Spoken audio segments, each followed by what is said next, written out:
Bonjour et bienvenue sur cet audio sur les rituels du féminin sacré que j'ai intitulé donc les rituels du féminin sacré, la lune, Dieu et déesse.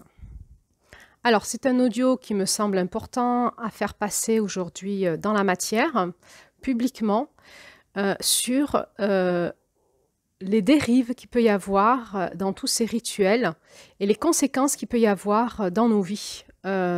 Et parfois, en voulant se faire du bien, on peut se faire plus de mal.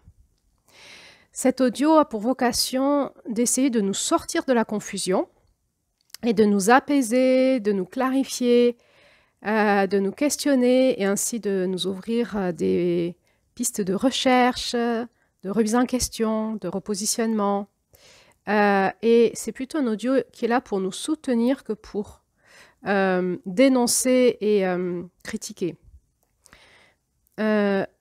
C'est un audio qui devrait intéresser particulièrement toutes les enseignants ou enseignantes autour du féminin sacré, du féminin, du masculin, et qui ont tendance à avoir envie de proposer, de faire des rituels autour de ces notions-là.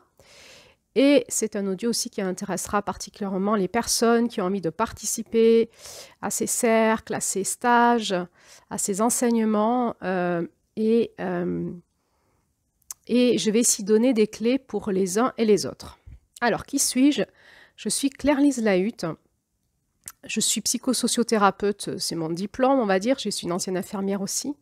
Mais surtout, j'ai animé pendant 7-8 ans des groupes de femmes autour des 13 mères originelles. Donc c'est un enseignement amérindien sur le féminin sacré de la Terre, la relation des femmes avec la Terre. Et si vous voulez en savoir plus et que vous ne me connaissez pas, eh bien sachez que vous êtes sur un podcast qui parle de ça depuis janvier, où je passe tout mon enseignement autour de ces notions-là depuis janvier. Et la toute dernière audio, juste avant celle-là, m'a parlé exactement de ce qu'on fait là, ici, dans cet audio. Donc, je vous invite à l'écouter, cet audio qui s'appelait La toile de la sororité. L'audio que je fais aujourd'hui est en lien avec une série de 10 audios que je fais donc sur cette fin octobre pour nous permettre et permettre à ceux et celles qui me suivent depuis un moment ou ceux et celles qui se sont intéressés à cette notion de l'énergie d'octobre qui s'appelle dans notre enseignement amérindien la tisseuse, pour nous permettre d'aller beaucoup plus loin dans notre intelligence intérieure en lien avec cette tisseuse et de comprendre en réalité qu'est-ce qui se tisse dans la toile de l'intangible aujourd'hui au niveau sociétal, au niveau collectif, au niveau individuel et comment finalement sortir de cette toile noire que j'ai nommée la toile noire de l'intangible pour pouvoir recréer à partir de la toile de lumière notre futur. Donc, il y a eu tout un tas d'audios en amont qui ont parlé de tout ça. Je vous invite à aller les écouter si ces sujets-là vous intéressent. L'appel que j'ai eu à faire cet audio est en lien avec beaucoup de témoignages que je reçois de femmes qui participent à des cercles de femmes, divers et variés avec divers enseignements, et où à des moments, il y a quand même, elles se posent des questions sur ce qu'elles vivent, et le hasard, entre guillemets, on va dire, c'est comme ça fait qu'elles m'en parlent. Et effectivement, je m'aperçois qu'il y a quand même beaucoup de choses qui sont peut-être un peu parfois graves, dangereuses, et il me paraissait important d'avoir un audio qui clarifie tout ça. Je parle aussi là de ce que moi j'ai vécu et en tant que participante depuis 15 ans. Ça fait 15 ans que je travaille sur ces sujets-là de manière personnelle. J'ai vécu des trucs super, vraiment des trucs super, avec des professionnels de qualité qui m'ont vraiment permis de monter en puissance rapidement et de me trouver. Et j'ai aussi vécu des choses pas sympas avec des personnes, des professionnels de non-qualité, je dirais, de qui je me suis vite séparée parce que je sentais que je perdais mon temps et mon énergie. Aussi dans ces années où il y a comme un fleurissement des salons bien-être, des salons sur le féminin, des techniques, des méthodologies, des propositions diverses et variées sur plusieurs thèmes autour de ce sujet-là, et où on m'a souvent sollicité pour faire partie de ces salons ou de ces stages, et où en fait moi, en me branchant à la Terre, en écoutant ce que me disait la Terre me disait souvent non, non, c'est pas ok, c'est pas intègre, c'est pas des énergies intègres. Donc j'ai refusé souvent et aujourd'hui, avec la tisseuse, je réexplore ça en me disant pourquoi, qu'est-ce qu'on est en train de tisser en France aujourd'hui et pourquoi comme ça la toile du féminin n'est pas intègre. Qu'est-ce qui se passe? C'est dommage, c'est dommage. Ça serait tellement plus chouette si on pouvait tisser ensemble une toile de lumière autour du féminin. Donc c'est une grande question et à travers cet audio, je vais essayer de, de, de, de vous transmettre en fait ce que je reçois de la tisseuse, de qu'est-ce qui se passe aujourd'hui. D'autre part, je supervise aussi moi des femmes qui font des cercles de femmes ou des groupes de femmes.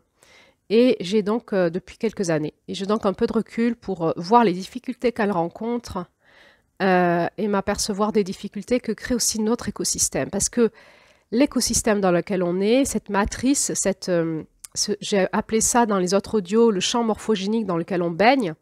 Et on peut dire qu'il y a un égrégore, on va appeler ça comme ça, l'égrégore du féminin sacré ou du féminin, ce qui crée un champ morphogénique dans lequel on baigne, c'est-à-dire cet écosystème nous agit et nous fait croire des choses et on est pris au piège par cette toile du mensonge et finalement au lieu de servir le féminin, on le détruit sans s'en rendre compte. C'est ça qui est dommageable.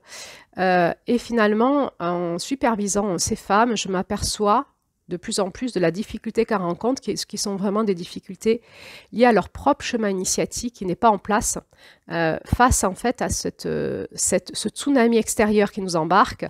Comment rester comme un pilier en place quand on a un appel? Comment rester là et diffuser plus de lumière que d'ombre dans cette actualité? Alors, je vais essayer il va y avoir plusieurs étapes dans cet audio. Je vais essayer déjà de vous parler justement d'où vient cette confusion. Qu'est-ce qui se passe dans le monde tangible aujourd'hui, dans ce monde du féminin sacré? Qu'est-ce qui se passe dans l'intangible? J'en ai déjà parlé, on va en reparler de manière plus précise encore là, autour du féminin. Qu'est-ce qui se passe pour les animatrices? Je vais aussi donner des conseils, comment reprendre conscience de ce que vous vivez en tant qu'animatrice, facilitatrice, enseignante, appelez ça comme vous voulez. Et je vais donner des clés pour les participantes qui veulent participer à cet éveil du féminin. Comment savoir si vous êtes avec des personnes de qualité compétentes qui vont vraiment vous aider à vous éveiller à votre féminin, ou si vous êtes avec des personnes qui sont dangereuses pour vous et qu'il ne faut pas continuer à participer à leurs prestations parce que vous pourriez être en danger à un moment dans votre espace sacré. Et puis, je parlerai ensuite de ces notions de dieu et déesse. Qu'est-ce que c'est? Tous ces rituels qu'on fait avec ces dieux et déesses. De la lune qui a une place majeure autour du féminin sacré et des risques énormes que l'on a aujourd'hui de se connecter à la lune. Je finirai par conclure sur tout ce qu'on se sera dit dans cet audio pour nous redonner des pistes à la fin, à suivre chacun où on en est, pour qu'on puisse sortir de la confusion et retrouver la paix intérieure dans cette clarification. Alors, il me semble que c'est un audio qui est important pour tout le monde, alors n'hésitez pas à la partager à vos enseignantes, facilitatrices, animatrices autour du féminin, à vos copines qui font aussi des cercles, qui participent à des cercles, des formations. Sur vos réseaux sociaux, n'hésitez pas à la liker évidemment pour qu'elle soit référencée. Il me semble qu'aujourd'hui, la Terre appelle à ce qu'il y ait beaucoup plus de conscience sur ce que nous, les femmes, nous sommes en train de faire. Parce que comme nous l'avons vu dans les audios précédents, nous avons un rôle actuellement à jouer qui est d'une grande puissance. Et si nous le jouons de manière inversée, nous détruisons énormément. Et pour l'instant, il y a ces deux mouvements. Il y a vraiment des femmes qui sont en place et qui sont en train de faire monter l'énergie du féminin. Et Dieu sait qu'elles vivent des adversités, qu'elles sont très ancrées dans leur chemin initiatique et que ce n'est pas facile. Ce sont de vraies accoucheuses. Elles sont dans les douleurs de l'enfantement, de l'accouchement. et dans cette puissance du féminin ancrée à la terre. Elles sont dans ces fréquences de la guérisseuse du mois d'août, hein. Et donc, notre travail, c'est peut-être de nous relier à elles et de nous aussi devenir des accoucheuses du féminin. Et ça nous demande un vrai appel. C'est-à-dire répondre à un vrai appel intérieur. Et si on ne l'a pas, il ne faut pas aller le faire.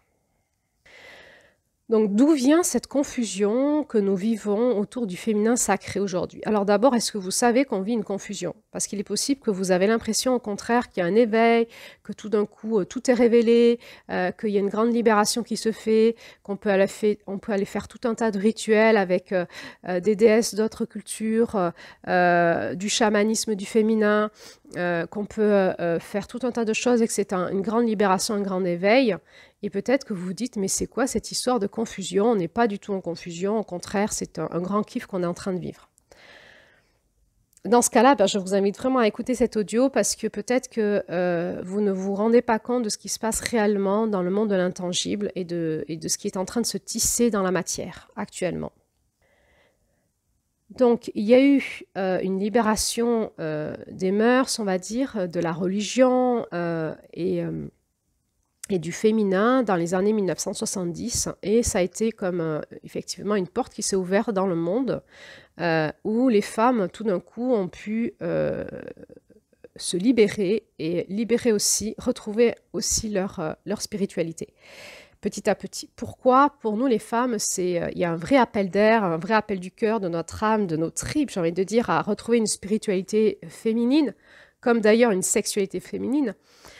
Parce qu'on a été bridé par ce patriarcat, bien sûr, donc la religion, les dogmes, une spiritualité masculine, une sexualité masculine, une façon de faire masculine dans le couple, dans l'organisation de la société, qu'à un moment, on n'en peut plus. En fait, on va mourir. Et d'autre part, nous avons réellement vécu un génocide en Europe et en France pendant 2 siècles, et il n'y a pas si longtemps que ça. Donc, je parle bien du génocide des sorcières. C'était il y a 2 siècles, à peu près, je crois 150 ans, il y a 2 siècles. Donc, c'était vraiment... Là, c'était hier, en termes d'évolution de l'humanité. Nous sommes encore porteuses de ce génocide. 2 siècles de génocide, c'est... Je ne sais pas si vous vous rendez compte, 2 siècles, ce que c'est. C'est énorme. La brûlure qu'ont eu les femmes, qui étaient femmes connectées à leur féminin et à leur spiritualité féminine. Nous avons reçu l'information que nous ne pouvons pas être femmes, sinon on nous brûle. On nous brûle sur le bûcher, on nous dénonce, nos amis nous dénoncent, on dit à nos enfants qu'on était des mauvaises femmes. Si ça vous intéresse, je vais vous mettre en lien sous cette vidéo un documentaire sur cette époque-là, qui pourra peut-être ouvrir votre esprit à ce qu'on a vécu vraiment. Donc, il y a eu quelque chose qui a été bridé en nous, interdit, et puis tout d'un coup, comme ça, grâce à ce qui s'est passé dans la société, et il y a une levée des mœurs, et tout d'un coup, on a eu le droit de retrouver notre spiritualité du féminin, et en même temps, il y a eu cette évolution technologique avec l'apparition tout d'un coup d'Internet, et cette énorme toile qui s'est tissée sur Internet, qui a été le partage de nos connaissances, de manière gratuite. Ça a été énorme. Et tout d'un coup, on a eu petit à petit accès à énormément de connaissances. Alors de connaissances en lien avec les spiritualités des autres cultures et sociétés. Donc ça nous a ouvert notre curiosité, notre soif d'en savoir plus et d'être nourris, parce que le féminin a été tellement asséché, lyophilisé, que quand tout d'un coup on se rebranche aux sources du féminin, on a tellement soif, tellement envie d'en savoir plus qu'on pourrait tout manger, tout ce qui nous passe sous la main, tellement on a besoin de se nourrir dans notre féminin. Et ainsi, il y a eu l'émergence de vraies femmes et hommes. Quand je dis vrai, ce n'est pas les femmes et hommes, c'est des personnes qui ont eu un vrai appel à ce moment-là de commencer à être comme des ambassadeurs en France d'autres cultures, comme le tantra, comme le chamanisme, et d'autres choses, et peut-être aussi des cultures un peu égyptiennes, mésopotamiennes et autres, et des personnes qui sont venues comme nous évangéliser, j'ai envie de dire, des autres cultures pour nous amener ce que le christianisme nous avait volé, nous avait détruit. Ces personnes ont eu une vraie fonction et un vrai appel. Ils ont été des précurseurs et ils se sont mis en route dans un monde qui appelait, mais où il n'y avait pas tous actuellement, comme aujourd'hui, tous ces stages de partout. Ils étaient un petit peu seuls dans leur coin. Ils ont eu beaucoup de responsabilités. Il faut savoir que eux, ils n'ont pas reçu ça d'un stage à gauche à droite de 3 bouquins qu'ils ont lus. Ils ont reçu ça parce qu'ils sont partis en quête dans les autres pays. Ils ont vécu des vrais chemins initiatiques avec des vrais maîtres initiatiques de ces voies spirituelles. Ils sont venus en France ramener ça et ils ont été des vrais, quelque part, maîtres initiatiques pour certains des Français. Ces personnes qui ont suivi ces voies initiatiques avec ces maîtres-là, j'ai envie de dire, ont commencé à proposer eux aussi des stages et de fil en aiguille, avec toute cette explosion de stages, de lieux de séminaires et de stages où on laisse tous nos flyers, les magasins bio qui ont surgi, où on pouvait laisser nos cartes et nos flyers pour le monde alternatif et toute cet entre-soi qui s'est créé dans le monde alternatif avec une soif de se partager toutes ces connaissances qui venaient d'un peu partout du monde, eh bien, il y a eu comme ça tout un mouvement où rapidement il y a eu une proposition de pratiques soit professionnelles, où on se faisait payer, soit de pratiques entre nous, de partage. Et c'est ce qui a créé le mouvement du New Age. Le mouvement du New Age, ça a été un égrégore qui s'est créé, où on s'est partagé des informations de tout un tas de spiritualités diverses et variées, avec des pratiques diverses et variées, sans qu'il y ait vraiment une voie spirituelle qui se soit constituée. Ça veut dire quoi une voie spirituelle? Une voie spirituelle, c'est qu'on suit une fréquence mètre qui nous amène dans la maîtrise de cette vibration-là. Une fréquence mètre, c'est une fréquence qui nous permet, dans l'univers, qui nous permet de monter nous-mêmes en fréquence, de réparer nos blessures en lien avec cette fréquence, pour pouvoir être porteur de cette fréquence dans le monde. Et donc, suivre une voie spirituelle, c'est suivre un maître initiatique qui est en lien avec cette fréquence, ou directement être lié à cette fréquence maître si vous-même vous êtes un maître initiatique, et suivre ce chemin qui dure plusieurs années, des fois même plusieurs dizaines d'années, et qui va nous amener à nous éveiller à cette fréquence-là. Donc, pourquoi, qu'est-ce que ça veut dire nous éveiller? Ça veut dire traverser nos adversités, déconstruire notre ego, retrouver notre soi, notre moi profond en lien avec cette fréquence, et suivre une voie spirituelle, initiatique. C'est un choix personnel, mais c'est aussi un engagement, parce que ça va aller bousculer notre intériorité et notre ego. Le fait qu'il y ait des pratiques dans cette voie et le fait de répéter, le fait qu'on ait un chemin spirituel à suivre et qu'on ait quelqu'un qui nous guide, va nous permettre d'y arriver. Tout seul, on n'y arrive pas parce que automatiquement, on va se faire avoir par notre ombre et notre ego et nos blessures, et on va arrêter. Là où le New Age a perdu, j'ai envie de dire, a détruit cet élan, cet éveil qui avait soif, et l'a perdu, l'a amené dans un mensonge, c'est qu'on n'a proposé que du plaisir, que de la liberté. Et du coup, on s'est affranchi de là où on avait été trop contraint dans la religion, qui étaient justement des contraintes que crée une voie spirituelle et de la discipline que ça demande. On s'est affranchi de la discipline, des contraintes, et on a voulu prendre un petit peu de tai chi, par exemple, chinois là plutôt d'ayurvédique de l'Inde, là plutôt du chamanisme, un peu aussi de christique, et on fait comme ça une tambouille en nous-mêmes, et on n'a plus de voie initiatique, on se fait complètement avoir, c'est-à-dire que c'est notre âme qui a soif de cet éveil spirituel. On va lui donner à manger comme un apéritif de petites choses, mais on ne va jamais aller lui proposer de se nourrir totalement. Donc notre âme a toujours soif, et ça va générer quoi? Ça va générer un sentiment un moment de tourner en rond et on ne va plus y croire. Parce qu'en fait, ce bien-être qui s'est créé au démarrage, par toute cette rencontre de toutes ces personnes qui sont en quête et cet entre-soi où tout d'un coup on a l'impression d'être dans une grande famille spirituelle, hein, en recherche, ça va créer un entre-soi. Et cet entre-soi va créer ce phénomène d'entropie. Et ce phénomène d'entropie, c'est quoi? C'est quand on est dans un système clos sans qu'il y ait quelque chose qui vient de l'extérieur, eh bien, ce système va petit à petit s'homogénéiser et va aller vers la mort. Donc, effectivement, au démarrage, dans tout cet appel New Age, on avait l'impression qu'on n'était pas dans un système clos parce qu'on appelait, on rajoutait plein d'initiations de plein de spiritualités. Ce qui fait l'entre-soi, c'est la croyance que, en se donnant du plaisir, de la liberté et en prenant que du bien-être de toutes les cultures différentes, nous allons nous éveiller et nous sommes meilleurs que les autres. Et ça a créé une nouvelle religion avec des croyances.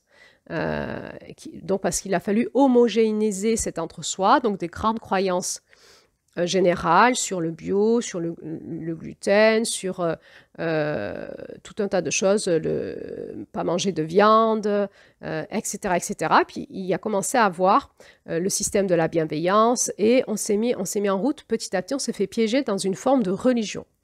Alors, là où c'est bien fait, c'est qu'il n'y a pas de prêtre dans le New Age. C'est-à-dire est prête la personne qui fait son stage ou son enseignement, c'est la grande prêtresse à ce moment-là. Mais ensuite, les personnes repartent chez elles et elles suivent la voie qu'elles veulent.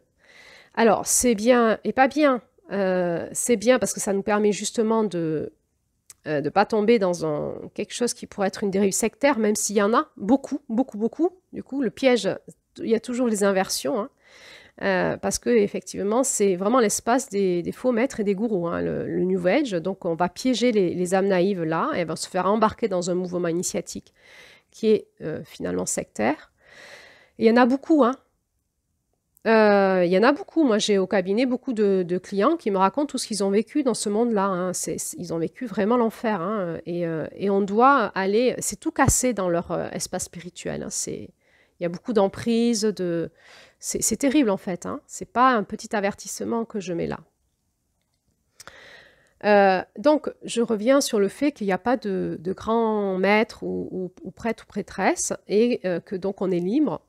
Et donc ça, c'est un avantage. L'inconvénient, c'est qu'on ne vivra jamais une voie initiatique et que dès qu'on est confronté à une forme d'autorité, de confrontation à notre inconfort, à notre ego, dès qu'on est confronté à cette roue de l'autonomie, hein, où l'avantage d'avoir un enseignant ou un maître initiatique, c'est d'être confronté à une forme d'autorité avec laquelle on va pouvoir travailler pour aller chercher son indépendance et son autonomie. Or, tout le chemin d'éveil, c'est ça, c'est d'aller chercher son indépendance et son autonomie. Et dans le monde du New Age, on retrouve que des personnes dépendantes qui veulent téter le sein de maman, prendre les bonnes choses et qui ne veulent pas aller dans leur autonomie. L'autonomie, c'est la discipline personnelle, c'est avoir cette capacité dans notre kundalini, dans notre énergie de vie intérieure, vraiment c'est énergétique, notre kundalini, d'avoir une capacité d'autonomie telle qu'on peut tout seul se dresser, j'ai envie de dire, droit dans le monde de l'ombre qui est actuellement, que je nommerais face aux démons en fait, hein. Nous avons l'autonomie, quand nous sommes indépendants, de nous dresser seuls face à ce monde et de pouvoir avoir la maîtrise de notre propre énergie, de notre propre autorité personnelle de manière énergétique. Ça, c'est une phase d'éveil. C'est une phase d'éveil. Mais pour arriver là, il faut avoir basculé dans l'indépendance, c'est-à-dire dans cette force intérieure de maîtrise du monde tangible et intangible. Et pour ça, il faut avoir vécu une voie initiatique et souvent s'être confronté à un maître. Donc, qu'est-ce qui se passe finalement? Eh bien, il y a un fleurissement de tous ces stages proposés, beaucoup de personnes qui vont à ces stages, donc les personnes qui proposent des stages peuvent en vivre. Les personnes qui vont au stage, c'est leurs copines, hein, ça devient à la mode en fait, hein, ça devient C'est comme aussi du loisir. C'est plus un appel intérieur, c'est un peu comme du loisir. On peut faire un peu de tantra là, un peu de chamanisme ici, on peut suivre une conférence là, etc., etc.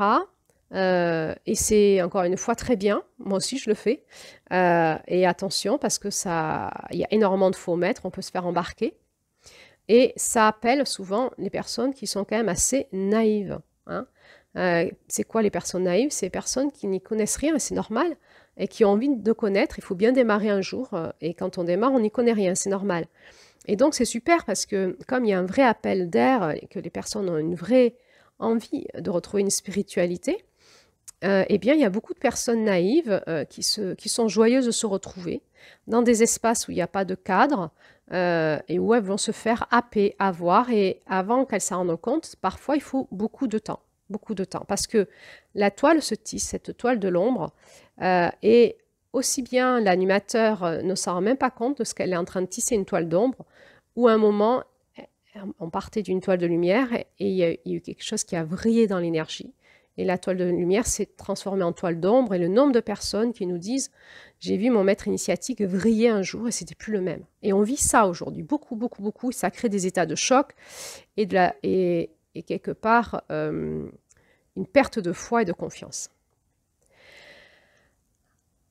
Et puis, donc, il y a des personnes qui participent comme ça à des stages ou à des processus initiatiques et qui veulent après faire pareil.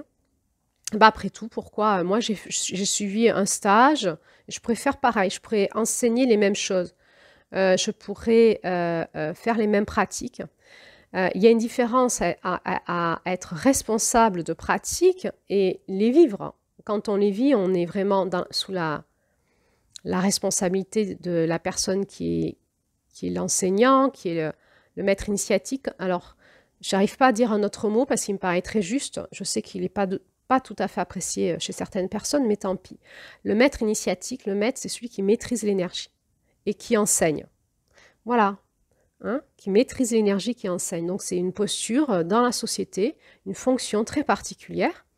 Et quand qu'on vit un processus avec un maître initiatique ou qu'on vit une voie spirituelle avec un maître initiatique, il y a un monde, il y a un gouffre entre vous et le maître. Lui, il maîtrise, il a fait depuis des années, il a passé ses caps, et il a une maîtrise de l'énergie, et vous, bah, vous apprenez. Et c'est pas parce que vous avez vécu quelque chose avec quelqu'un que vous allez pouvoir proposer à des personnes de faire la même chose et que vous allez maîtriser l'énergie.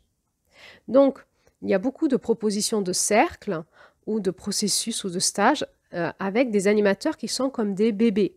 Qu'est-ce qu'il fait le bébé? Eh bien, il copie son grand frère ou sa grande sœur ou son parent. Il copie, il fait semblant de faire pareil. Ça l'amuse, c'est chouette pour lui, se sent grand. Eh bien, il y a beaucoup d'enseignants ou d'animateurs ou de facilitateurs, comme on dit, qui sont vraiment dans un état de maturité spirituelle et de maîtrise du monde de l'intangible, comme des bébés, même pas des enfants, hein, des bébés. C'est-à-dire qu'ils n'ont aucune conscience du tout de qu'est-ce qui se passe dans l'intangible, comment c'est. Et il va y avoir des bébés qui amènent des bébés dans le monde de l'intangible, c'est du carnage. Ils vont droit au carnage.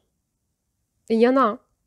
Il y en a, donc soyez vigilants à sentir vraiment quelle est l'autorité spirituelle qu'a votre facilitateur. L'autorité spirituelle, c'est pas du tout sur vous. On n'est pas dans du pouvoir sur vous, et là, attention, on est sur de l'autorité à vous mettre dans un espace de sécurité et à faciliter pour vous, dans cet espace de sécurité énergétique, votre exploration personnelle. Et ça, on le sent. On sent quand la personne elle nous met en sécurité dans cet espace énergétique et quand la personne n'a pas les clés de la sécurité et où on est vraiment, finalement, profondément en insécurité dans cet espace énergétique. Alors, j'en suis toujours à dire d'où vient cette confusion. Eh bien, donc on avait vu Internet, l'explosion de ces stages, la naïveté à la fois des personnes qui animent ces stages et des personnes qui ont besoin d'avoir cette nourriture et qui se laissent facilement avoir par n'importe qui. Et dans le monde de l'intangible, on est dans une période particulière où il y a une augmentation dans l'intangible de l'ombre. Qu'est-ce que c'est que l'ombre? Ben, c'est cette lumière inversée. Et on en a parlé, je vous en ai parlé sur l'ombre du féminin d'octobre. Alors, je vous demande d'aller revoir cet audio parce que je ne vais pas tout repréciser ici. Il y a une augmentation de l'ombre énormissime actuellement depuis plusieurs années. Une accélération en puissance, c'est-à-dire que dès qu'on va dans le monde spirituel aujourd'hui, finalement, dès qu'on ouvre les portes à ce monde spirituel, dans l'intangible, on est face à des armées, j'ai envie de dire, démoniaques. Je le dis avec des mots comme ça, parce que tout le monde comprendra. Des armées d'entités inversées, et derrière ces entités inversées, ces entités d'opposition spirituelle. Alors elles peuvent être dans des fréquences énergétiques et vibratoires, donc dans des fréquences juste énergétiques ou dans des fréquences spirituelles. Et là, je vous renvoie sur tous les audios que j'ai faits au printemps sur ces sujets-là. Donc, je pars du principe que les personnes qui me suivent connaissent ces sujets-là, savent de quoi on parle, puisque j'en ai parlé déjà plusieurs fois ce printemps, cet été et encore cet automne. Donc, j'estime qu'on en est là à un niveau de maturité où on peut bien se comprendre et parler en toute liberté. Donc, il y a une montée de l'ombre. Ça veut dire quoi? Ça veut dire que quand on va faire des pratiques spirituelles, on va se prendre ces forces d'opposition en pleine poire tout de suite. Elles vont arriver. Et quand on a la maîtrise de l'énergie, on sait les gérer, on sait les dégager, on sait nettoyer, activer un espace de protection pour les personnes qui viennent nous faire confiance dans nos cercles ou dans nos pratiques. Et on va pouvoir faciliter cet espace de rencontre des personnes avec elles-mêmes et leur propre ombre pour qu'elles puissent faire leur propre réveil spirituel. Ça veut dire que plus on avance, plus en fait on va devoir gérer des forces d'opposition de plus en plus importantes dans l'intangible et qui sont de plus en plus fortes au niveau vibratoire et de plus en plus denses dans le monde de l'énergie. C'est-à-dire qu'on a besoin aujourd'hui d'avoir de plus en plus de maîtres initiatiques puissants qui maîtrisent cette énergie parce que ça demande énormément d'autorité personnelle dans notre Kundalini, dans notre énergie pour pouvoir gérer un groupe sur des pratiques spirituelles.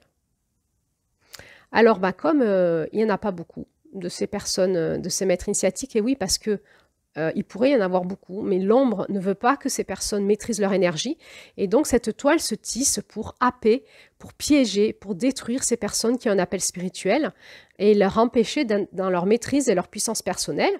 Et donc, ce sont des personnes qui ont des vrais appels, mais qui font aucune pratique personnelle, qui n'ont pas de maître initiatique, qui ne vont pas se faire superviser, et qui, au lieu de s'éveiller à ces fréquences qui les appellent, à ces fréquences maîtres, vont rester dans la superficialité, vont se faire happer par l'ombre, et vont générer des ouvertures énergétiques dans leur groupe, des portails, et vont permettre à ces entités de s'engouffrer dans les champs énergétiques des personnes qui sont dans le groupe, et de se faire posséder. Donc, qu'est-ce qui se passe? C'est qu'on trouve finalement beaucoup, et quand je dis beaucoup, ce n'est pas une façon de dire, c'est vraiment vrai, de personnes qui sont des enseignants spirituels, qui sont des faux maîtres. Ça veut dire quoi? Ça veut dire qu'elles sont hackées, que leur âme s'est fait virer et qu'à la place, ils sont manipulés, pilotés par des entités de fausse lumière qui parlent à leur place. Et il y en a beaucoup, beaucoup, beaucoup. Beaucoup. Donc, soit ça se voit, parce qu'on voit l'ego spirituel qui s'amplifie, qui s'amplifie. Vous savez, c'est l'histoire de la grenouille qui va exploser. On les voit, hein, on les voit que plus ça va, plus leur ego s'amplifie, plus on voit qu'ils vont exploser bientôt, là. Ou alors, ça ne se voit pas du tout, et c'est vraiment des faux maîtres, avec vraiment une énergie comme ça de bienveillance. On avait vu ça en septembre, sur l'ombre de septembre, qui va prôner la bienveillance sur une énergie comme ça qui semble être de lumière. Et quand on va voir derrière ce qu'il y a, c'est une parade. C'est le loup qui fait semblant d'être un agneau. Et quand on va voir derrière ce faux agneau, qu'est-ce qu'il y a? On voit qu'il y a un loup, un coyote. Et ça nous demande énormément aujourd'hui de discernement sur qui nous parle, d'où la personne parle et qu'est-ce que ça me fait en moi. Et on en est là, c'est-à-dire qu'on est dans une grande confusion où à la fois on aurait besoin de nourriture spirituelle, on voudrait aussi en donner, mais d'où je parle et d'où parle celui qui me parle et de quoi je me nourris. Et c'est une période d'énorme confusion donc qui génère énormément de destruction dans tout un monde qui veut s'éveiller, qui s'autodétruit. C'est ce monde alternatif, ce monde New Age, ce monde alternatif, qui se dit éveillé, qui se dit être dans la conscience et petit à petit se fait piéger par son propre ombre qui s'acoquine avec les ombres spirituelles qui sont de plus en plus denses sur Terre et dans l'univers, autour de la Terre. et il va y avoir une augmentation de gens possédés qui prêchent des fausses lumières et ça génère de la vraie autodestruction. Donc les personnes qui vont enseigner sont eux-mêmes dans la confusion, pilotées, manipulées et ont beaucoup de difficultés de se remettre en question. On va voir chez ces maîtres initiatiques, ces enseignants, ces facilitateurs, à un moment, l'ego apparaître. Leur ego s'infiltre partout et c'est normal. Hein. On a tous un ego qui s'infiltre partout. Quand on a la maîtrise des énergies spirituelles, on le sait. C'est pour ça qu'on va chercher toujours l'humilité de se faire superviser. On a besoin, quand on a une responsabilité au niveau spirituel, d'avoir à la fois un contre-pouvoir qui vient vérifier que de l'espace où on parle et on se positionne et de nous aider à rectifier notre posture. On verra que ça, c'est l'énergie de novembre. Rectifier la posture, la supervision, rectifier la posture et vouloir qu'on me rectifie ma posture quand je suis en supervision ou quand un élève me pose une question.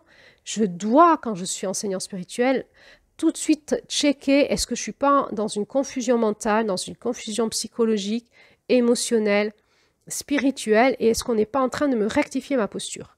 Donc, les personnes qui vous enseignent, qui ont un ego qui s'enfle et qui n'ont pas de capacité de remise en question quand vous leur posez des questions ou quand vous leur demandez des précisions ou quand vous leur dites « moi, je suis en train de vivre avec toi un truc qui n'est pas OK » et c'est OK de ne pas vivre un truc OK avec quelqu'un. Ce qui n'est pas OK, c'est de ne pas pouvoir le dire, que la personne ne puisse pas rectifier. Parce qu'on se fait actuellement, il faut savoir qu'on peut plus se baser sur les enseignements anciens. C'est-à-dire que sur tous les enseignements ancestrales, et aujourd'hui, ce qu'on vit aujourd'hui dans les fréquences de l'intangible, ça a tellement bougé, changé que les enseignements anciens sont juste une piste, j'ai envie d'ancrage, de décollage, mais aujourd'hui, on est tous, je veux dire, ceux qui sont responsables du monde spirituel, sont tous en train de bouger et de vivre leur propre initiation pour changer de fréquence. Donc, je vous renvoie aux vidéos que j'ai fait sur la cymatique, sur la géométrie de l'univers, l'introduction à la géométrie de l'univers, pour vous dire que nous sommes en train de changer de fréquence et que nous sommes tous dans une zone de chaos et qu'il n'y a pas que les maîtres initiatiques, la plupart vivent l'initiation du chaos et la maîtrise du chaos. Et donc, nous passons tous une période qui est spécialement difficile. Nous devons, par des pratiques personnelles et beaucoup d'humilité, accepter dans ce chaos de se refaire positionner pour retrouver une posture beaucoup plus alignée avec les fréquences de vraie lumière, celle à laquelle on a fait allégeance dans notre cœur et dans notre âme. Comme il y a énormément d'appels à cette spiritualité et du coup qu'il y a une possibilité d'en vivre, eh bien ça donne une place aux personnes qui enseignent, une place de maître et de faux maître parce que souvent elles ne maîtrisent rien et ça va générer du narcissisme. Hein. J'ai une place, on me regarde, on me dit beaucoup merci, gratitude, parce qu'on peut tout à fait avoir l'intelligence de créer des rituels ou des choses sympas, donc les gens ils sont sympas, vous mettez une belle musique, un peu de bougie, de la beauté, vous créez de la poésie, de la danse, et les gens ils sont sympas, ils vous disent merci, et vous, petit à petit, vous allez vous faire piéger par votre faille narcissique. Et il y en a énormément aujourd'hui, c'est vraiment, j'ai envie de dire, on peut reconnaître si on a affaire à un vrai maître spirituel, c'est-à-dire quelqu'un qui maîtrise vraiment l'énergie qu'il prêche, si on voit que sa faille narcissique n'est plus là. C'est-à-dire qu'il a passé le cap de décembre. La faille narcissique, c'est l'énergie de décembre, c'est-à-dire qu'il a finalement fini son initiation et qu'il est dans sa 13e ère, je veux dire dans son centre, où il a pu intégrer la totalité de son initiation personnelle et qu'à ce niveau-là, il a, on va dire, l'autorité pour pouvoir enseigner à des élèves ou à des stagiaires en toute sécurité ce qu'il maîtrise. Ça ne veut pas dire qu'il a fini son chemin, ça veut dire qu'il a un cycle de maîtrise qu'il peut transmettre et qu'il est en train de vivre un nouveau cycle d'apprentissage et là-dessus, il ne peut pas transmettre parce qu'il ne maîtrise pas cette énergie-là. Donc, quelqu'un qui a fini son cycle de maîtrise, il a dépassé sa faille narcissique Il est assez à l'aise avec les remises en question, avec son humilité, et il est assez à l'aise à se remettre en question. Dans la spiritualité, il n'y a pas de croyance, il n'y a pas de vérité, il n'y a que des explorations infinies, éternelles, et des remises en alignement régulièrement parce qu'on se fait dévier. Et ça, on le sait, on est tranquille avec ça quand on se fait dévier, on est tranquille avec ça. On ne cherche pas à être impeccable. On a donc la maîtrise de l'énergie de novembre, on verra ça prochainement, et de l'énergie de décembre. C'est-à-dire qu'on est arrivé à la fin de notre initiation, on en a la maîtrise, on est OK et tranquille avec ça, et on aime bien se remettre en question, se réaligner. Donc, on va chercher de la supervision et on va écouter très attentivement les questions de nos élèves. Et on va être à l'aise de dire, je vais aller poser ça en supervision parce que je n'ai pas la réponse. On est aussi très à l'aise de dire à nos élèves, je n'ai pas la réponse, je vais mettre en écoute et on va avancer ensemble là-dessus. Donc, on va retrouver chez ces enseignants de l'ego, du narcissisme, mais aussi de l'ego spirituel. L'ego spirituel, c'est une autre forme d'ego, spécialement sur la spiritualité, qui dit « je sais et je vais vous enseigner et j'ai une forme de vérité, vous ne savez pas et c'est moi qui sais ». Quelle est la différence entre le maître qui sait et l'enfant qui ne sait rien et un enfant peut on sait quand on est parent que l'enfant peut croire savoir et qu'on lui dit tu comprendras quand tu seras grand. On sait que c'est vrai, qu'il ne peut pas savoir là. Donc effectivement, parfois, un maître spirituel peut finalement dire à son élève ou à son stagiaire ou à son... On prend beaucoup de pincettes aujourd'hui pour dire quelque chose qui est simple. Il y a des élèves qui veulent apprendre et il y a un maître qui enseigne. Mais ça, aujourd'hui, dans le monde New Age, c'est plus possible, plus d'autorité, on va être libre et tout. Donc, il faut prendre des détours et des détours pour dire des mots qui veulent dire la même chose. Donc, les apprentis, les stagiaires, voilà, moi, je vais simplifier, vous dire maître-élève. Moi, je m'en fiche en fait. Moi, je suis élève de maître. Hein. Moi, je veux bien apprendre. Je veux bien apprendre, me soumettre à l'autorité d'un maître et de continuer ma roue de l'autonomie et à un moment de reprendre mon indépendance grâce à ce maître et ensuite de le remercier de partir. Voilà, moi, j'ai pas de problème avec ça. Donc, les mots que j'emploie, pour moi, ils sont simples. J'ai pas besoin de dévier les mots pour pas trop fâcher les égos. Si vous voulez suivre une voie initiatique, vous allez être un élève, c'est-à-dire que vous allez apprendre. Et vous allez être un apprenti, un élève, ce que vous voulez. Voilà. Mais à un moment, il va falloir accepter que vous ne savez pas et que vous êtes là pour apprendre. Et celui qui enseigne, eh bien, c'est toute la difficulté, c'est l'art de l'enseignement, c'est sa fonction. Il va apprendre à enseigner. Et c'est aussi une pédagogie. Parfois, on confronte, parfois, on relâche, on laisse un peu de liberté, parfois on confronte. L'idée, c'est toujours d'amener la personne à grandir. Et là aussi, on se fait superviser, on apprend. Gérer un groupe, enseigner, c'est un vrai métier, c'est une vraie profession. C'est pas, tiens, moi aussi, je vais le faire, parce qu'on fait des erreurs. Et les groupes dans lesquels on est, c'est une catastrophe après. C'est-à-dire qu'on part sur une bonne intention et on va vivre le phénomène de l'autodestruction. Dans l'ego spirituel, la personne qui dit « je sais », eh bien, elle va s'enfermer dans un phénomène d'entropie, elle risque de vous amener à la mort. Dans la spiritualité, on a acquis un certain niveau de degré de maîtrise de quelque chose, donc ça, on sait à peu près, on est supervisé, on sait à peu près, mais on ne sait pas tout, des fois on peut se faire avoir, et après, il y a plein de choses qu'on ne sait pas. Donc, on apprend à se remettre en question, et on peut juste faire passer ce qu'on sait, tout en laissant les personnes libres de vibrer avec ça, et éventuellement, à un moment, de dire qu'elles ne voient pas les choses pareilles, c'est OK.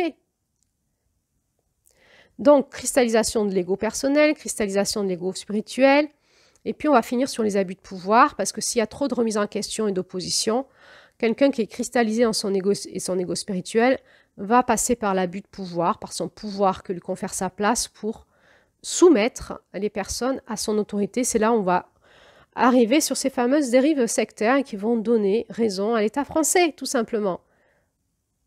Le problème, c'est que l'État français, aujourd'hui, met des lois sur les dérives sectaires et qu'il a raison. Il ne le fait pas pour les bonnes raisons, mais il a raison parce qu'on est en pleine dérive sectaire de partout. Voilà, donc il faut remettre de l'ordre dans tout ça. Tout est vrai, c'est-à-dire, c'est le bazar, quoi. Et au niveau de l'État français et au niveau de ce monde New Age, Oui, il y a des dérives sectaires, et oui, il y a des charlatans, et oui, il y a des innocents, des naïfs qui se font avoir, et oui, il y a des vrais manipulateurs, des vrais faux maîtres conscients, etc., pathologiques, pervers, psychopathes, ce que vous voulez. Et oui, il y a des gens qui sont au début naïfs, qui répondent à un appel, qui se font avoir parce qu'ils ne se font pas superviser, parce qu'ils se sont fait avoir dans leur naïveté par la toile de l'ombre, le tissage. Et puis, ça va générer dans cet entre-soi, ces personnes qui sont dans cet entre-soi, qui sont enseignants, qui pensent tout savoir, un sentiment de toute puissance. Et là, on n'est plus dans la spiritualité. Dans la spiritualité, on a vraiment un sentiment intérieur de petitesse devant la grandeur. La spiritualité nous met face à la grandeur éternelle, à la splendeur, et on est dans un état de grâce en permanence, d'écoute, d'humilité. Et on sait qu'on a de la puissance, mais qu'elle peut nous être enlevée n'importe quand. Donc on sait que cette puissance, c'est une grâce. Et on remercie beaucoup pour cette puissance qui nous est donnée à des moments, à certains moments, dans des soins ou dans des rituels. Et on sait que c'est aussi un temps, c'est une grâce et que ça vient sa part. Et on sait qu'en fait, on est juste un fil électrique, le transmetteur de quelque chose qui est bien plus grand que nous. Et on a cette puissance, elle ne vient pas de nous en fait. Ensuite, on va retrouver des personnes coincées dans un système, hein, dans un égrégore, dans un système, et qui ne vont pas en sortir. Donc, ce fameux entre-soi, et ce système qui est peut-être le monde alternatif, le monde New Age ou le monde alternatif. Et on va tourner dans cet entre-soi qui va s'autodétruire petit à petit par homogénéisation et va refuser la différence. Et aujourd'hui, nous avons un appel fort, je crois, de vraiment sortir de ce monde alternatif et de cet entre-soi, de ce New Age, pour vraiment reprendre dans l'individuel, en autonomie, la connexion chacun à notre propre cœur, à notre propre maître divin en nous, qui est, nous savons aujourd'hui, tous ces enseignements nous l'ont dit, que nous avons dans notre cœur nos fréquences maîtres à nous, qui nous sont propres. Et le seul chemin aujourd'hui qui me semble important pour tout le collectif, c'est que chaque personne puisse repartir dans son individualité et retrouver ses connexions à ses fréquences sources, pour sortir de la naïveté, grandir et pouvoir aller dans cet espace de co-création dans lequel s'appelle ce nouveau monde. Et ça sera un espace de co-création où nous aurons chacun retrouvé la maîtrise des énergies qui nous sont propres, c'est-à-dire nous sommes maîtres de notre propre royaume et nous savons maîtriser les énergies donc de l'ombre et de la lumière qui sont en lien avec nos propres fréquences de l'amour dont nous sommes porteurs. Et alors, j'en suis toujours à vous dire d'où vient cette confusion. Eh bien, dans cet entre-soi, il y a de plus en plus de personnes possédées parce qu'on ouvre des portails énergétiques tout le temps, chaque fois qu'on fait un rituel, qu'on médite pour la paix dans le monde, qu'on se croit quoi, on croit qu'on va faire monter l'amour, etc. On active les forces d'ombre, tout est une balance entre les forces d'opposition et de lumière. Et quand on ouvre des portails énergétiques, eh bien, la voracité de ces présences de l'ombre s'engouffre et on a de plus en plus de personnes possédées, prêchant une forme de vérité, qui font des soins, qui font des massages énergétiques. Alors vous êtes vous-même, vous êtes dans cette matrice difficile, collante, vous avez envie de vous faire un massage énergétique et vous repartez encore plus possédé. Moi, ça m'arrivait. Hein. Après, il a fallu que je me dégage. J'ai senti les failles où ça passait dans certains soins. Et donc aujourd'hui, je suis vraiment frileuse d'aller faire des soins. Et donc comment je fais? Tout simplement, je prie. Et je demande à mes guidances de me montrer les personnes à qui je peux confier mon énergie en toute confiance. Voilà. Alors, bon, on en est donc juste à se dire d'où vient cette confusion. Ben voilà, je vous l'ai dit, ça vient de tout ça. Alors, qu'est-ce qui se passe maintenant? J'ai envie de vous parler, qu'est-ce qui se passe dans le monde tangible, dans notre réalité? Eh bien, j'en ai déjà un petit peu parlé, je vais le redire d'une autre façon. Eh bien, oui, on a vraiment envie à la découverte. Hein. C'est un moment super, on dit, ouais, maintenant c'est bon, on peut y aller, on a envie de découvrir. On veut sortir des religions, on a soif, on a cet appel, hein, cette soif de notre âme qui dit, allez, on y va. On a plein de choses à découvrir. Et le piège qu'on a, c'est qu'on croit qu'on a plein de connaissances alors qu'il n'y a pas de connaissances, en fait. C'est pas parce qu'on vous parle, vous avez une conférence ou vous avez vécu un stage de 3-4 jours sur une spiritualité, par exemple, par exemple, essénienne, c'est des choses qui sont à la mode, les Esséniens, le chamanisme, une spiritualité qui vient de l'Inde ou du taoïsme ou qui vient d'Égypte. C'est pas parce qu'on vous a expliqué ça en conférence, vous avez lu un livre, que vous avez la connaissance. C'est-à-dire que pour rentrer dans cette spiritualité, dans ces civilisations, c'est des années de transmission, d'expérience. Et vous, c'est pas parce que vous avez une conférence de 5 jours que vous savez. Or, vous avez l'illusion de savoir et en fait, vous êtes en pleine méconnaissance. Donc, dans le tangible, la réalité, c'est qu'on a un appel d'air, on a l'impression de savoir, mais on ne sait rien. On a tout ce menu alléchant dans le monde New Age qui fait qu'on picore à gauche et à droite et on a l'impression de se nourrir.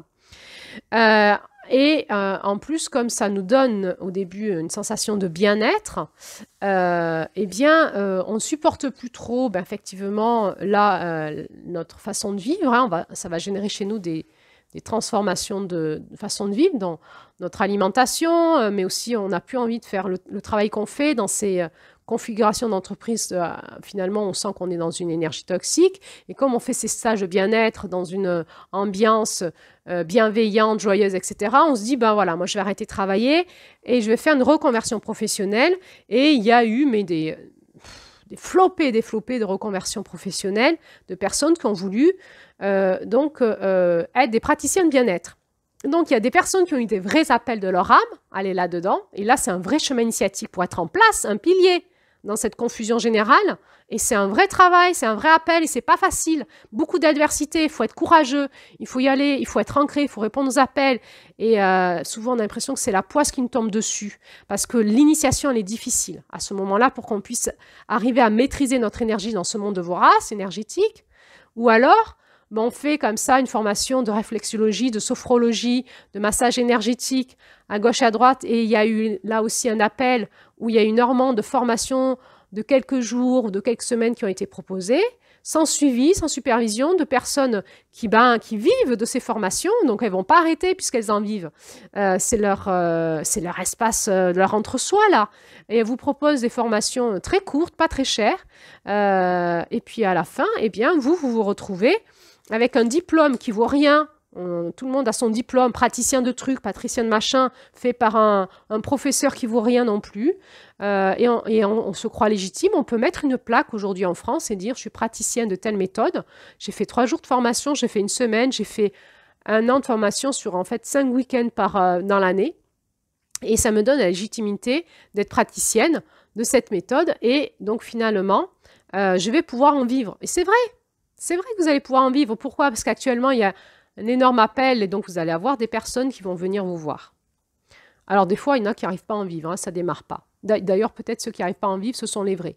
Ce que ça va générer, c'est dans cette soif d'éveil, c'est qu'il va y avoir une proposition énorme de personnes qui ne sont pas des vrais professionnels. Et donc, vous allez, si on reprend l'idée d'avoir soif, vous allez vous abreuver à des sources qui sont contaminées ou contaminantes et vous allez vous faire des gastros en permanence. Donc, quand on a soif et qu'on boit et qu'on se fait des gastros, c'est difficile. En fait, c'est un vrai métier. Alors, il est possible qu'il y ait un vrai appel à ce qu'il y ait des vrais métiers, des vraies personnes en place actuellement, parce que comme il y a un éveil, on le reverra, il y a une montée vibratoire de la Terre, on le reverra dans Tisser, une prochaine audio qui s'appelle « Retisser avec la toile de lumière ». Et je vous encourage à suivre ces audios jusqu'au bout parce qu'il y a une intelligence, encore une fois, qui va nous amener à nous ramener plus de conscience et d'intelligence et nous dire finalement on en est où chacun et comment on va faire pour retisser cette toile de lumière.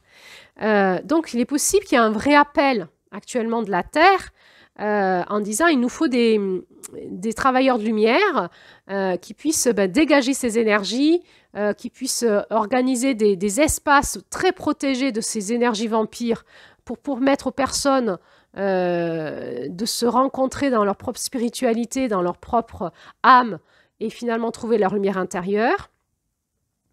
Mais l'appel, il est bien aujourd'hui à ce que s'il y a une unité qui se cherche dans toutes ces différentes voies d'éveil spirituel, c'est bien qu'on retrouve notre lumière intérieure dans notre cœur. Donc c'est bien de ramener les personnes à se trouver elles-mêmes. D'accord. Donc, si on a ce vrai appel et qu'on sent qu'on a une reconversion professionnelle et qu'on doit être de ceux et celles qui sont dans ce monde spirituel et qui avons une place à prendre, eh bien, soit c'est parce qu'on est déjà dans une voie initiatique avec un maître spirituel et qu'on a des enseignements qui nous correspondent, qui nourrissent notre âme, et on est vraiment en train de grandir, on est vraiment en train de passer nos passages initiatiques, et du coup on a des espaces de supervision aussi, soit avec cette personne, mais aussi avec d'autres personnes, parce que la tisseuse va vous tisser votre toile initiatique, et vous allez avoir un maître initiatique, mais aussi d'autres personnes qui peuvent vous superviser, vous accompagner, parce que la tisseuse, elle tisse avec plusieurs axes de force pour vous amener à vous contenir dans une toile de lumière. Donc, vous êtes en place, vous savez que vous êtes en place et vous y allez. Et vous proposez, et vous allez proposer à votre niveau de compétence, pas plus. Soit vous êtes déjà directement relié à votre essence spirituelle et à vos fréquences maîtres, et vous sentez qu'on vous dit « tu y vas, là, maintenant, c'est maintenant », vous êtes en train de faire ce saut quantique ou changer de fréquence, et on vous dit « tu y vas », et vous savez que vous savez faire. En tout cas, vous n'avez pas le choix et que vous allez vous faire guider. Vous savez que vous rentrez dans une zone d'adversité, c'est-à-dire que dès que vous allez rentrer dans vos fréquences maîtres publiquement et proposer qu'on vous paye pour ça, vous allez attirer à vous les forces d'opposition qui vous correspondent. Et là, vous allez chercher de la supervision pour vous aider. C'est-à-dire que la vie vous dit, allez, tu montes en puissance, tu peux le faire à ton niveau de compétence, pas plus. Mais il faut que tu te fasses aider pour avoir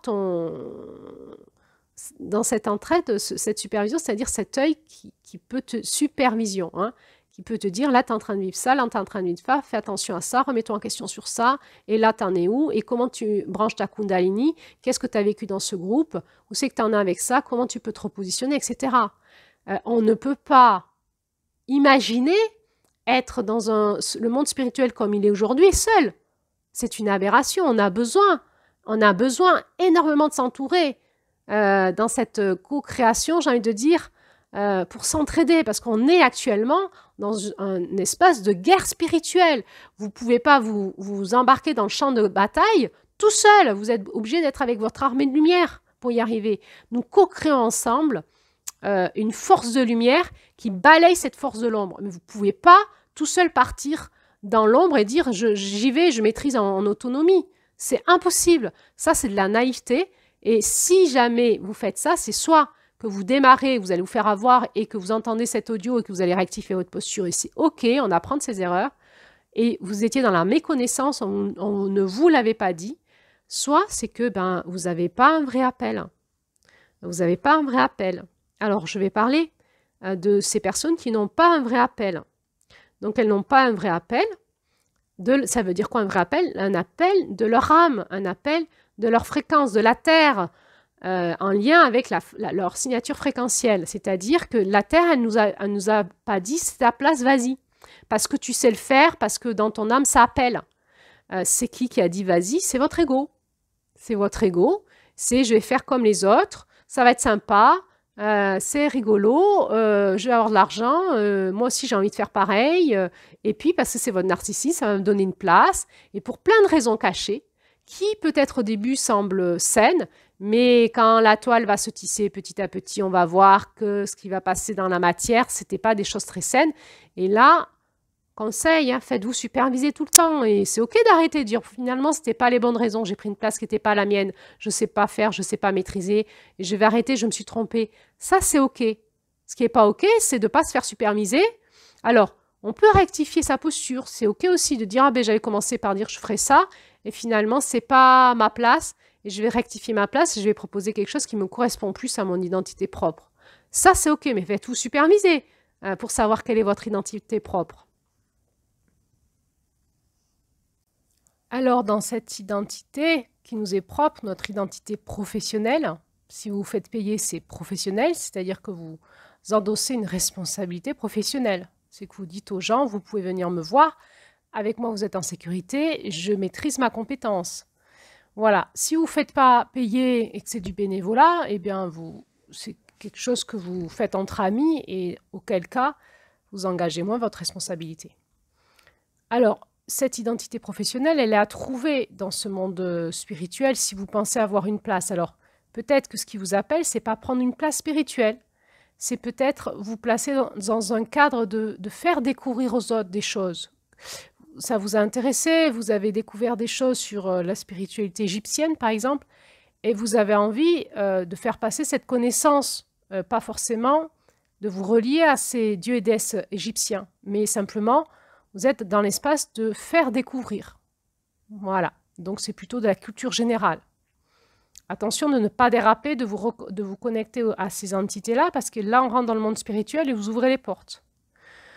Un autre cadre qui pourrait être le vôtre, peut-être s'il n'est pas spirituel, c'est travailler, faire des groupes, par exemple, de travail, on va dire, psychologique et psycho-émotionnel avec, par exemple, des femmes, en utilisant des référentiels symboliques, des archétypes, de la spiritualité féminine, des dieux, des déesses, des mythologies, mais pour faire travailler les gens au niveau psycho-émotionnel et pas au niveau spirituel.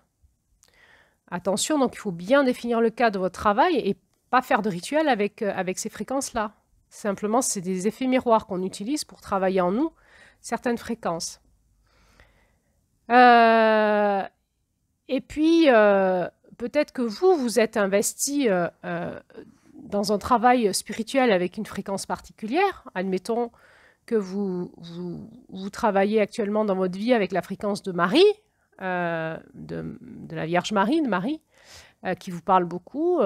Donc, vous pouvez évoluer en autonomie avec ça. C'est votre propre spiritualité personnelle, mais ce n'est pas pour ça que vous allez en faire un outil professionnel.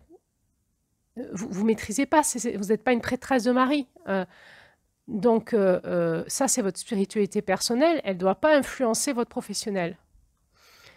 Et si vous voulez travailler un espace spirituel en groupe, par exemple, que vous voulez faire un groupe de femmes autour de la fréquence de Marie, ça veut dire que vous êtes connecté en direct à cette fréquence et qu'elle vous guide.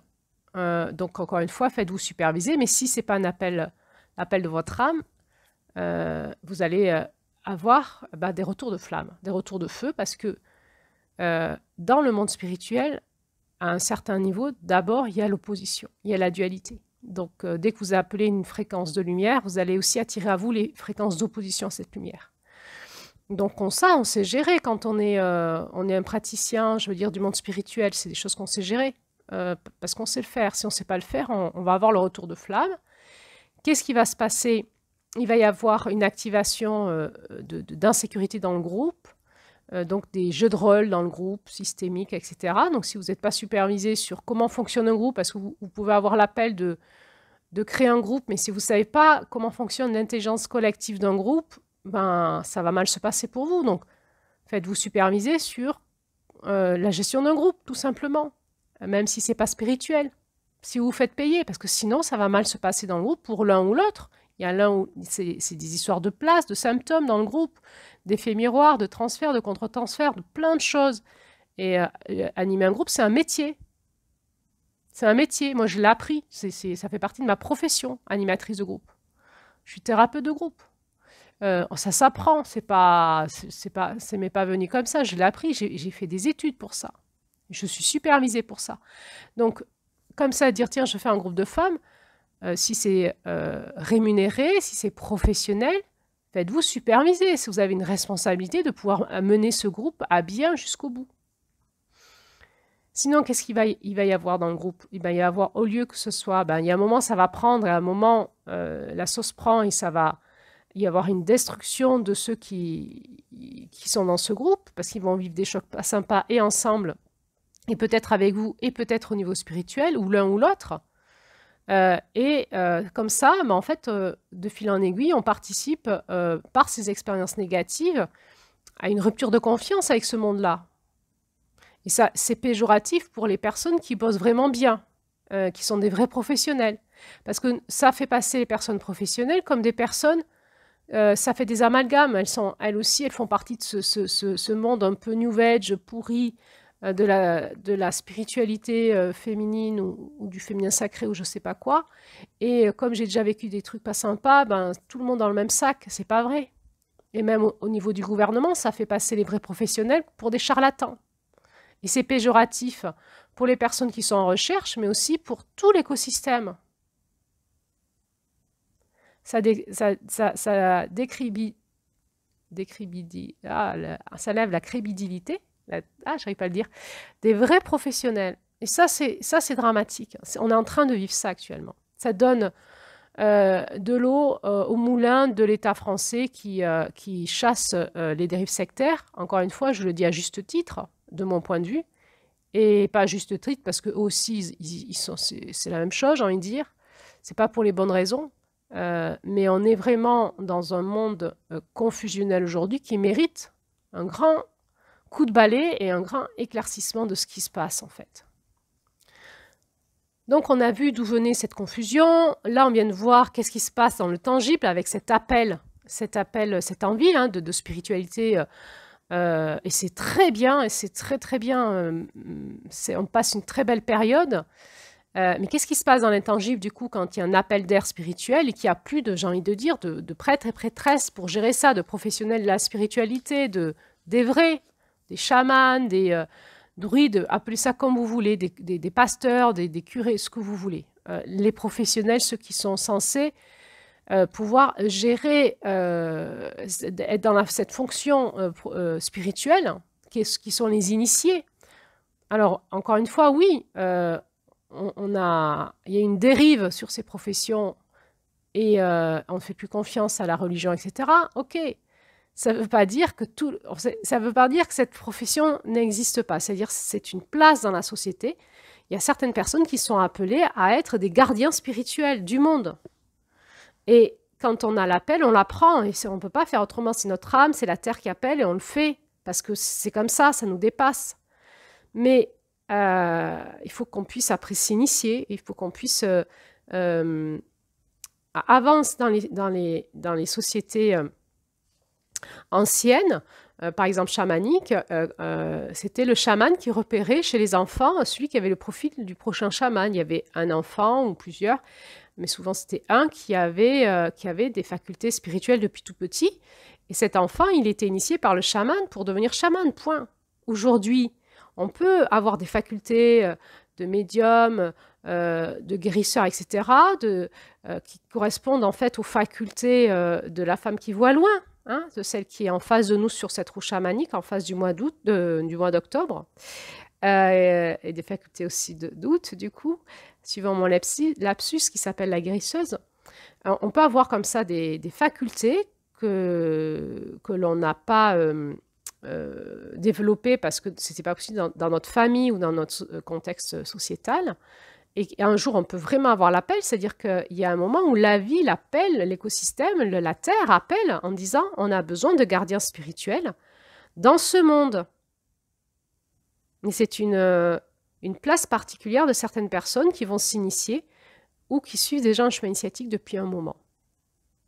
Alors, qu'est-ce qui se passe dans l'intangible maintenant, c'est-à-dire dans l'espace vibratoire? Donc, cette audio, elle n'est pas faite pour le commun des mortels qui n'est pas initié, qui ne sait pas qu'il y a un monde intangible. Là, on est en train de parler de la toile, qu'est-ce qui se tisse sur la toile vibratoire énergétique, en lien avec ce monde spirituel. Et je parle bien aux gens qui ont conscience et qui sont initiés, qui ont conscience qu'il y a un monde dans l'intangible qui vit. Et ce monde, quand on a une place spirituelle, notre rôle, c'est de le gérer. C'est de gérer ce monde-là. C'est de sécuriser l'avancée, on va dire, des âmes dans ce monde du tangible et de l'intangible. Donc on doit savoir gérer le monde intangible. On ne peut pas proposer des animations spirituelles, c'est-à-dire tout simplement faire des rituels, etc., si on ne sait pas gérer le monde intangible. C'est une aberration. Il y en a combien aujourd'hui qui ne savent pas faire et qui proposent des rituels? C'est une aberration. Donc qu'est-ce qui se passe? Eh bien, nous sommes dans une période où, dans cet appel spirituel, il y a aussi une montée en masse de cette ombre, et on est face à des entités voraces en face. Et dès qu'il y a des portes qui s'ouvrent, ils s'engouffrent dedans.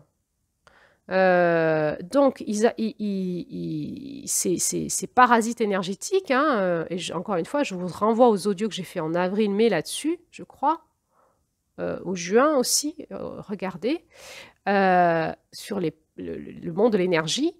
Les parasites énergétiques, ils n'attendent que qu'on se regroupe pour, en fait, nous manger en masse au niveau énergétique. Eux, ils se nourrissent de l'énergie des gens, de notre énergie de vie, hein. Donc, en fait, dès qu'on se regroupe pour faire de la spiritualité, ils sont là, ils attendent qu'on ouvre les portes. Pour eux, c'est comme un frigo, quoi. C'est comme un restaurant. On a créé un restaurant, ils sont là.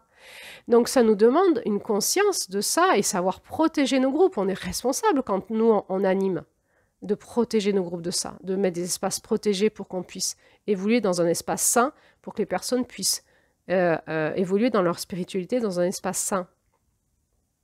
Et comme ça, eh bien, de plus en plus, notre humanité est déconnectée de son âme, par quelque chose de sociétal, mais aussi par le New Age. Et on a de plus en plus, une humanité zombie, dévitalisée, et qui, au niveau spirituel, n'a pas avancé, ne s'est pas éveillé. C'est pas vrai. C'est pas vrai. Donc ça génère une destruction de la conscience chez les personnes qui se croient éveillées, parce qu'en fait, ils sont manipulés à l'intérieur d'eux-mêmes, possédés. Possédés, ça veut dire quoi? Ça veut dire qu'ils n'ont plus la possession de leur conscience et de leur libre arbitre, et qu'il y a des énergies qui sont dans leur corps, mais aussi dans leur tête, qui parlent par leur tête et qui leur font croire des trucs. Et ça crée vraiment une illusion. Ça crée des croyances, une illusion, ça passe par l'ego spirituel, et on a l'impression d'être tout puissant. Ça va faire tourner en rond les gens qui sont en vraie quête, et ça va les décourager. Et puis, moi, je vais vous dire un truc, c'est que les vrais professionnels dans le monde de l'énergie et vibratoire, ceux qui passent leur temps à nettoyer les gens, et c'est mon cas, moi, j'ai envie d'arrêter ma profession maintenant, parce que je fais de l'exorcisme tout le temps, toute la journée. Je suis épuisée, en fait. J'ai plus envie de voir les gens, j'ai envie de dire aux gens, mais reprenez votre responsabilité. Si vous ouvrez vos champs énergétiques à n'importe quoi, c'est pas à moi de vous nettoyer derrière. Assumez, quoi.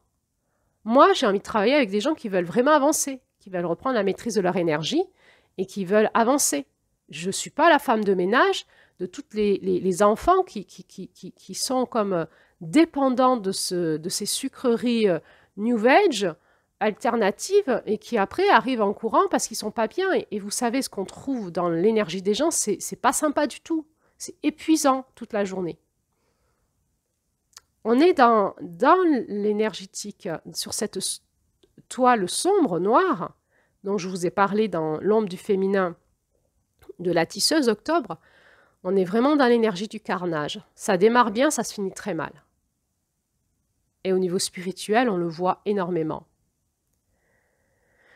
Voilà, donc je vais vous faire la suite, une audio, ça sera la suite. On va couper en deux cet audio-là, où je vais vous parler maintenant. Si vous avez vraiment l'appel, comment faire? Et si vous avez l'appel d'animer ou l'appel d'être participante, quels sont les repères que vous pouvez avoir pour, dans ce monde-là, cheminer le plus en sécurité possible? Et dans cette deuxième audio, je vais aussi revenir sur qu'est-ce qu'un dieu, une déesse, la lune au centre de ce féminin sacré, et pourquoi il faut savoir ce qu'on fait, parce que là, c'est extrêmement dangereux d'utiliser la lune actuellement. Voilà, donc je vous donne rendez-vous sur cette deuxième audio, qui est la suite de cette première audio, qui s'appelle « Le rituel du féminin sacré, la lune, dieu et déesse ». À tout de suite pour la suite.